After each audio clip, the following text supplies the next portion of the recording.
हा विषय संपला आहे काल.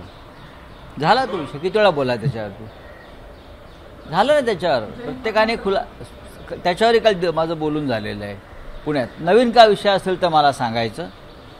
तेच विषय नाही. या भारतीय जनता पक्षाला काय काम नाही. हे आता तुरुंगातल्या गुंडांना त्यांचे प्रवक्ते बनवून आमच्यावरती आरोप करायला लावतात. जनता शाणी आहे महाराष्ट्राची. त्यांना माहिती आहे काय चाललं आहे ते. फडणवीसांनी या प्रकारचं राजकारण थांबवायला पाहिजे. अजून तरी त्यांना लोकसभेत किती मोठा फटका बसला हे त्यांनी पाहिलं आहे. हे विषयात आम्हाला इंटरेस्ट नाही. बोला काय दुसरं आहे.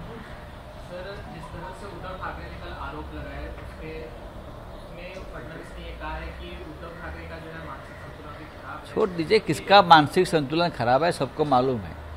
उद्धव ठाकरे जी ने कोई आरोप नहीं लगाया है. क्या आरोप लगाया उद्धव जी ने? आरोप क्या है? ये लोग भ्रष्टाचार कर रहे हैं महाराष्ट्र में, ये आरोप है क्या? ये लोग हार गए हैं लोकसभा का चुनाव, ये आरोप है क्या? कौन सा आरोप क्या होता है मुझे बताइए ना. मानसिक संतुलन की बात क्या है ये विधानसभा में पता चलेगी आपको. ठीक है. सर आजचा लोकसभा मुंबई आनंद देणार पण कुणाला? धारावीचे बॅटलफील्ड असं लिहिलं आहे. धारावी हा मुंबईसाठी एक महत्त्वाचा असं एक रणमैदान झालेलं आहे. धारावीतल्या लोकांना, सर्व जाती धर्माच्या लोकांना 500 फुटाची घरे मिळावीत यासाठी जो धारावीचा पुनर्वसन प्रकल्प आहे त्याला शिवसेनेचा विरोध असण्याचं कारणच नाही. किंबहुनाही घरे मिळावीत म्हणून शिवसेनेने सगळ्यात मोठा मोर्चा काढला. पण हा प्रकल्प चुकीच्या लोकांच्या हातात जाऊ नये आणि ह्या प्रकल्पातून महाराष्ट्राची आणि मुंबईची लूट होऊ नये, या प्रकल्पातून मुंबई विकली जाऊ नये उद्योगपतींना, ही आमची भूमिका आहे. धारावीचा प्रकल्प आहे ना, मग धारावीच्या लोकांचं पुनर्वसन हे तिथेच व्हायला हवं. धारावीमध्ये 18 पगड जाती धर्माचे लोक आहेत. धारावीमध्ये अनेक व्यवसाय आहेत. गारमेंट असेल, चर्मकार समाज असेल, कुंभार असतील, इतर अनेक व्यवसाय करणारे लोक धारावीत आहेत. 8 लाख लोकांचा साधारण घराचा प्रश्न आहे धारावीतल्या आणि साधारण 500 एकरच्या वर ही जमीन आहे. त्या बदल्यात संबंधित बिल्डरला फार मोठ्या प्रमाणामध्ये TDR किंवा चटई क्षेत्र मिळत आहे आणि हा संपूर्ण प्रकल्प हा फायद्यात आहे बिल्डरच्या. असं असताना धारावी पुनर्वसन प्रकल्प आणि काही पुनर्वसनच्या नावाखाली संबंधित लाडक्या बिल्डरला मुख्यमंत्री एकनाथ शिंदे, देवेंद्र फडणवीस, अमित शहा आणि नरेंद्र मोदी ही चौकडी मुंबईतले 20 मोक्याचे भूखंड यांना देत आहे. त्याच्यामध्ये मदर डेअरीची जागा आहे, मदर डेअरी.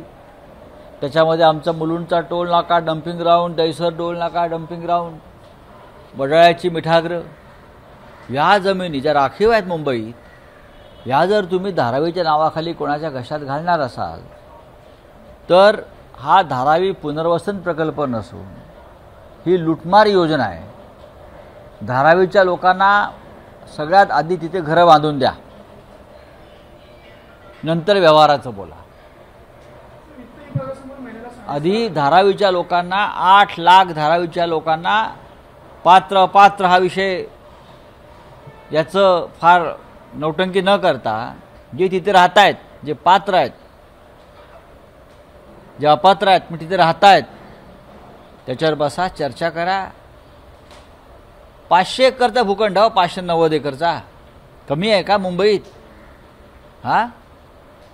उभं करा आधी लोकांची घरं. हे 20 भूखंडाचं प्रकरण काय आहे, कोणी काढलं, कोणाच्या डोक्यातून आलं, त्यातून कोणाच्या घरात खिशात काय जात आहे, हे सगळे आकडे आमच्याकडे आलेले आहेत. मुंबईत याआधीसुद्धा अनेक पुनर्वसन प्रकल्प राबवले गेलेले आहेत, म्हाडाच्या मदतीने राबवले गेलेले आहेत. पण एका उद्योगपतीला इतका मोठा भूखंड आणि त्याच्याबरोबर 20 भूखंडांचं दान बिदागी हे आम्ही प्रथमच पाहतो. ही लूट आहे. काल देखील ज्यावेळी शरद पवार मुख्यमंत्र्यांना भेटायला गेले होते त्यावेळी आल्यानंतर असा खुलासा केला की अदानींची 2 माणसंही आधीपासून वर्षाभरात होते आणि माझ्यानंतर ते जाऊन मुख्यमंत्र्यांना भेटले. तर या भेटीगाठी ज्या आहे अदानी आणि मुख्यमंत्री या बसल्या त्या वाढत्या बघा, मुख्यमंत्री एकनाथ शिंदे हे अडाणीला मुंबई विकू इच्छित आहेत आणि आम्ही ते होऊ देणार नाही. धारावी प्रकल्पाच्या निमित्त इतर काही ऊर्जा प्रकल्पाची प्रकरणं समोर आलेली आहेत. तुम्हाला मी सांगेन लवकरच. आम्ही मुंबई महाराष्ट्र एका लाडक्या उद्योगपतीच्या घशात घालू देणार नाही.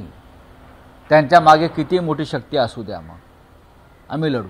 राज ठाकरे पुन्हा एकदा जाऊन मुख्यमंत्र्यांशी भेटले आणि त्याच्यानंतर अगदी तासाभरातच मुख्यमंत्र्यांकडून अनेक मोठमोठे निर्णय झाले आणि जे प्रश्न राज ठाकरे मांडले होते बीजेपीचा बघा, असं आहे की बरोबर आहे ते जे महाशय आहेत ते 288 जागा लढणार आहेत स्वतंत्रपणे, बरोबर ना.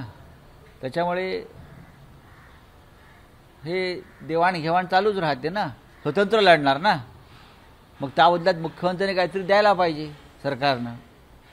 ती देवाणघेवाणीची चर्चा होत असते बंद दारात. ते काय फार मोठ्या महाराष्ट्राच्या हितासाठी सामाजिक कार्यासाठी कोणी भेटले असा काय त्यांचा इतिहास नाही आहे. लोकसभा निवडणुकीच्या आधी ते अमित शहाना भेटले आणि विधानसभा निवडणुकीच्या आधी ते मुख्यमंत्र्यांना भेटले. मी कोणाचं नाव घेत नाही, पण दोन्ही वेळेला 2 वेगळ्या वेगळ्या पक्षांची सुपारी, बरं का, किंवा सभ्य भाषेत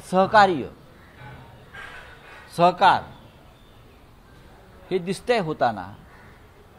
काही करून महाराष्ट्रात मराठी माणसाची ताकदीचं खच्चीकरण करायचं, यासाठी जर हे लोक मराठी करणारे महाराष्ट्राच्या शत्रूंशी हातमिळवणी करणार असेल तर इतिहास महाराष्ट्राचा त्यांना माफ करणार नाही.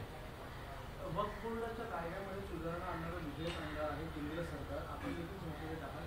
5 ऑगस्ट हे मांडण्यात येणार 40 वेगवेगळ्या सुधारणा आहेत. काय वाटतं त्याच्यावरती आम्ही अभ्यास करून मग चर्चा करू. त्याच्यावरती आता डायरेक्ट प्रत्यक्ष बोलणं बरोबर नाही. थँक्यू. एबीपी माझा, उघडा डोळे बघा नीट.